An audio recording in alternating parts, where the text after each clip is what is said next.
Hi guys, today's video papakita ko sa inyo yung buksan ng dilata gamit ang kutsara.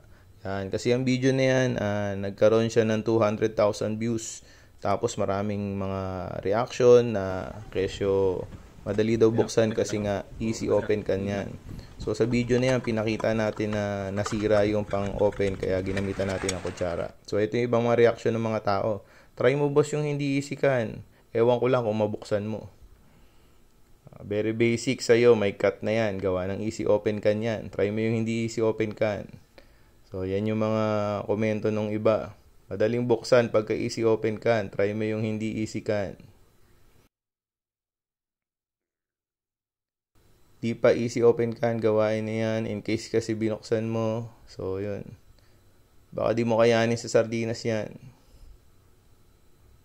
Balik ka na lang kapag kaligo mo na yan ginawa. So, pagka sardinas daw. Nagkataon guys, mag-uulam tayo ngayon ng sardinas. Yung nabili natin, hindi easy open can.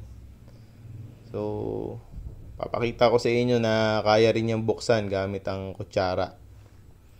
So, sa mga bata dyan ha, huwag nyong gagayahin to. Kailangan din ng practice saka ng pag-iingat para magawa to.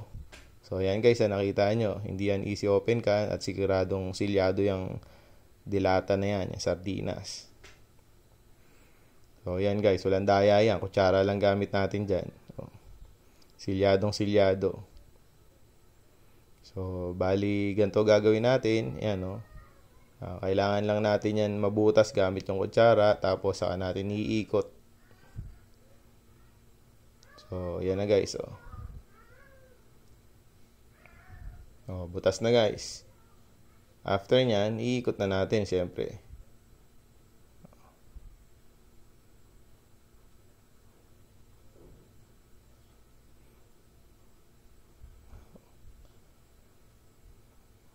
Guys, madali lang, di ba? Pero syempre, kailangan din ng practice yan. Hindi yan basta-basta makukuha ka agad.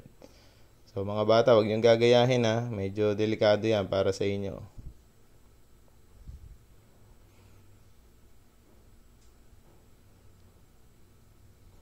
Kung meron naman kayong abrilata, pwede nyo gamitin. Kaso, may time kasi na wala talaga kayong gamit.